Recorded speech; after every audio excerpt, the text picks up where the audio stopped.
Hey everyone, welcome back to TV Deep Dive.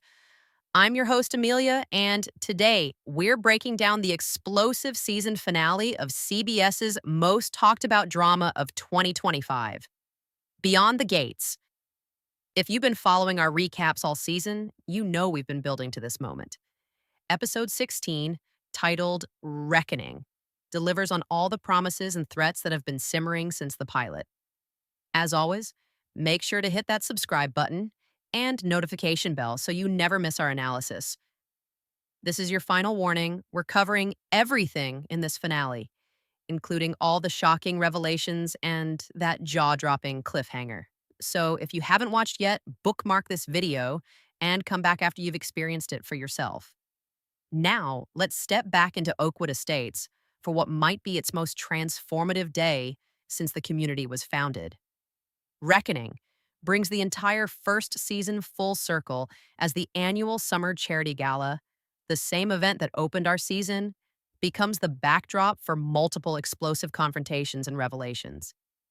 The episode masterfully weaves together the season's major storylines: the Dupree family's secrets about Oakwood's founding, the Vernon Bill feud over Marcus's death, Nicole and Ted's crumbling marriage, Danny's moral crusade, and Leslie Thomas's mysterious agenda. What makes this finale so satisfying is how it pays off storylines that have been meticulously developed over 16 episodes while still leaving us with tantalizing questions for season 2. The writers don't resort to cheap cliffhangers. Instead, they deliver meaningful resolution to key conflicts while organically introducing new complications. Let's break down exactly how this explosive finale unfolds and what it means for the future of everyone behind these prestigious gates. The episode brilliantly mirrors the pilot by opening with Anita Dupree overseeing gala preparations. But this time, there's a palpable sense of dread beneath her composed exterior. The cinematography immediately establishes contrast with the pilot. Where the first episode was bathed in golden sunlight, this finale uses cooler tones and more shadows, visually representing how the community's gleaming facade has darkened.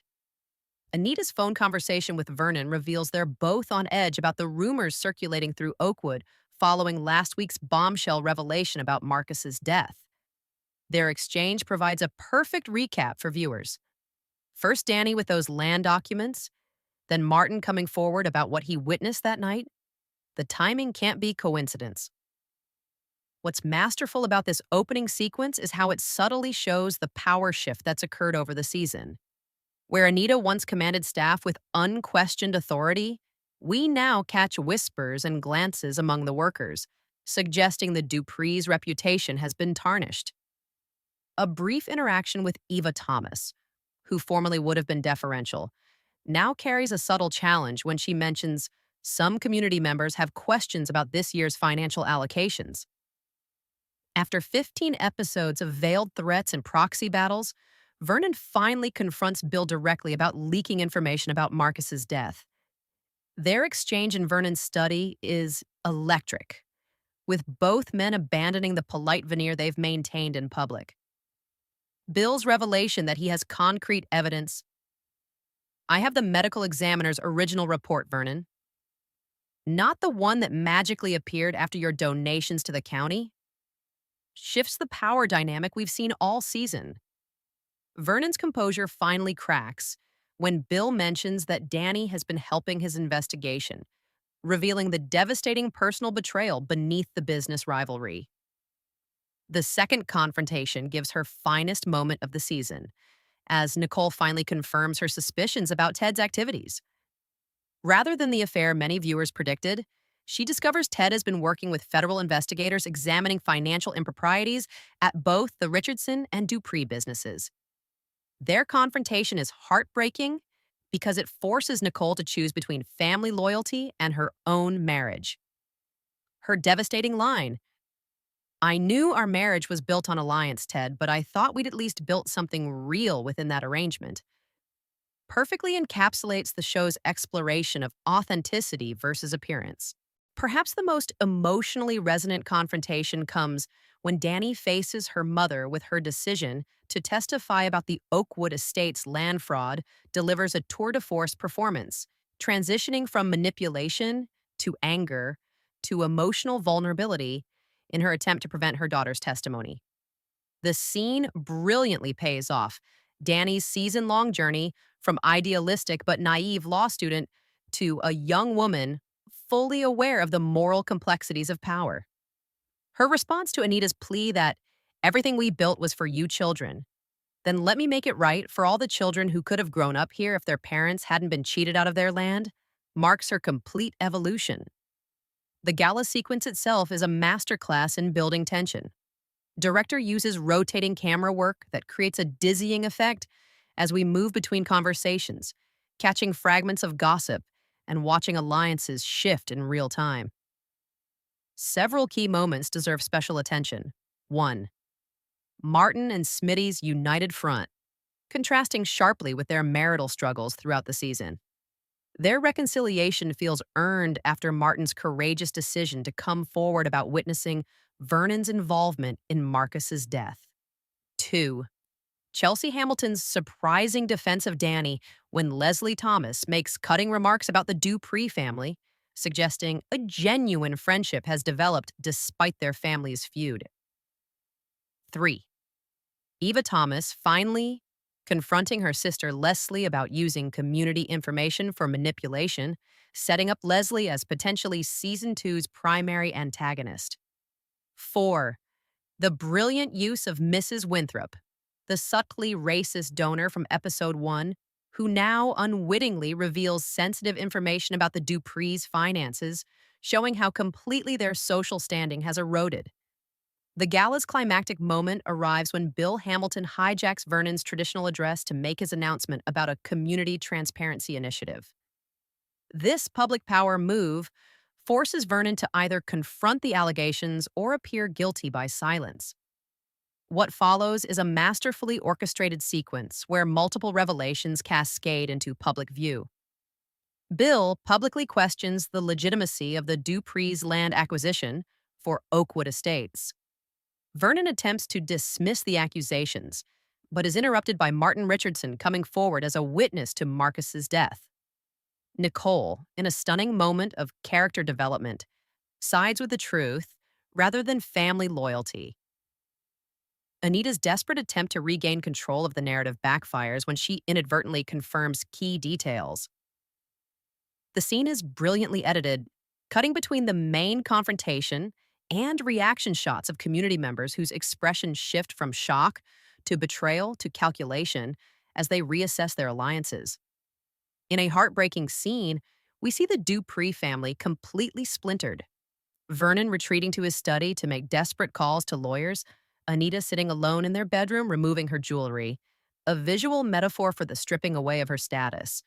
Nicole packing to leave both Ted and her family home, and Danny preparing to give formal testimony against her father. Several quick scenes establish the community's reaction, with previously minor characters positioning themselves to fill the power vacuum left by the Dupree's fall. Particularly interesting is the unexpected alliance forming between Chelsea Hamilton and Martin Richardson, suggesting new business and social alignments for season 2. In perhaps the most shocking twist, a private scene reveals Leslie Thomas on the phone with an unseen character saying, "Phase 1 is complete. The Duprees are finished. Now we can move on acquiring the properties at a fraction of their value." This revelation completely recontextualizes her actions throughout the season, suggesting she's been manipulating both the Hamilton-Dupree feud and the revelations about Marcus for her own purposes. 1. The evidence twist. As Vernon prepares to destroy documents, he discovers the most damning evidence is missing. A flashback reveals Anita removed it weeks ago and has been making her own contingency plans, suggesting a potential rift between the Dupree power couple. 2.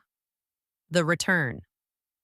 In a shocking moment, a car arrives at the gates of Oakwood, and we see Marcus, supposedly dead for 15 years, very much alive.